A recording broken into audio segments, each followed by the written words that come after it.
बिस्मिल्लाहिर्रहमानिर्रहीम। अस्सलाम वालेकुम जी वीवर्स, जो नई अपडेट है ओमान में सुप्रीम कमेटी ने आज नया डिसीजन लिया है वो आपको इंशाल्लाह इस वीडियो में बताऊंगा। अगर आप मेरे चैनल पे नए हैं तो मेरे चैनल को सब्सक्राइब कर लें ताकि आपको ओमान के मुताल्लिक़ लेटेस्ट अपडेट टाइम पे मिल सके।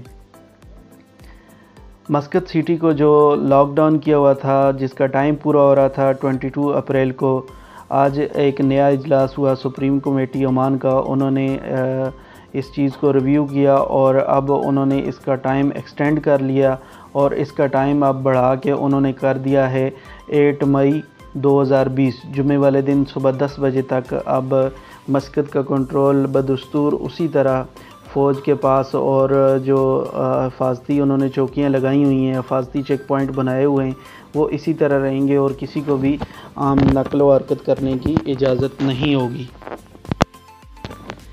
इसके अलावा सुप्रीम कमेटी ने कहा है कि रमज़ान अल मुबारक के मुक़द्दस महीने में किसी भी बड़े इज्तिमा की इजाज़त नहीं होगी, जैसे तरावीह या जुमे की नमाज, इस तरह के किसी भी इज्तिमा की इजाज़त नहीं होगी।